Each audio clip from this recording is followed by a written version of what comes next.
Pat Robertson decided to weigh in on the Supreme Court's decision in DOMA and Prop 8. Let's listen. I wanted to ask you, too, about what happened yesterday. A lot of people said it was such a sad day for America with the Supreme Court, overturning DOMA. And a lot of people said, well, look what happened to Rome. Are we headed in that direction? 55 million aborted babies since Roe versus Wade. Bible taken out of the school, prayer taken out of the school, secularism on the rise, and now homosexuality, which was called an abomination in the Bible, has been given the status of a constitutionally protected class. And a justice of the Supreme Court saying anybody who's against this lifestyle is somehow bigoted or biased or whatever term he used.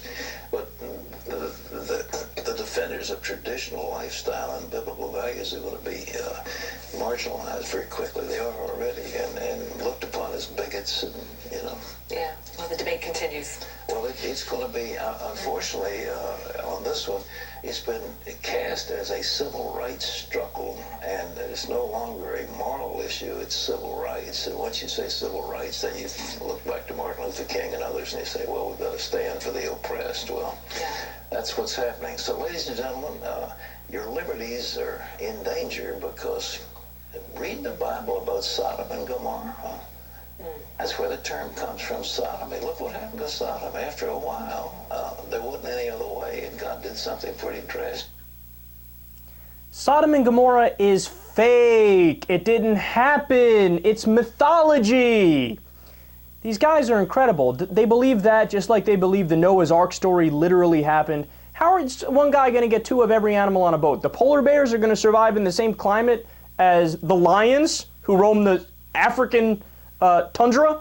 What, are you kidding me? It's not possible. But no, it happened. The world flooded entirely, and he got mosquitoes to mate on the boat. Yeah. Look, whenever the Republicans give you the argument that, oh, look, we're not bigots. It's cool. We're not against gay marriage because we're bigots. You respond, oh, really? Is that it? That's the whole argument? Like, they never elaborate on it and explain, well, here's the reasons why we're not a bigots, and you'll understand after we go through it. No, it's just, they just say it as if it were fact, and that's it. We're not bigots. Oh, okay. I believe you. The definition of a bigot: a person who is obstinately or intolerantly devoted to his or her own opinions and prejudices, especially one who regards or treats the members of a group with hatred and intolerance. That is only the textbook definition of being a bigot. You guys are not allowed to have the same rights as me. Really? Why? Because you're attracted to people with the same genitals. No, it's exactly like people who were against interracial marriage and said, nope, can't do it. It's exactly like people who were for segregation. Treating somebody differently as a second-class citizen based on something arbitrary, that's definitely bigoted. And progressives should stop being shy about that. They should just say it. Yeah, you're a bigot if you're against gay marriage. And look, man, he just yearns for a time when religion rules everything. That's Pat Robertson 101. Ironically, he would fit in really well with the Taliban and the Saudi clerics, even though they supposedly hate each other. But they agree on everything when it comes to social issues. Restricting abortion, anti-gay marriage, put the Bible and God needs to be in school. Even though we can't prove it and we don't know if it's real, you have to teach it. The exact opposite of education, by the way. And to his point on abortion, I don't even know what that has to do with the conversation we're having.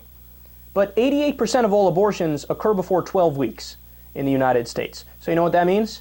You're more or less preventing a pregnancy than terminating a pregnancy. You're getting rid of gametes or zygotes or embryos or pre-gestation fetuses.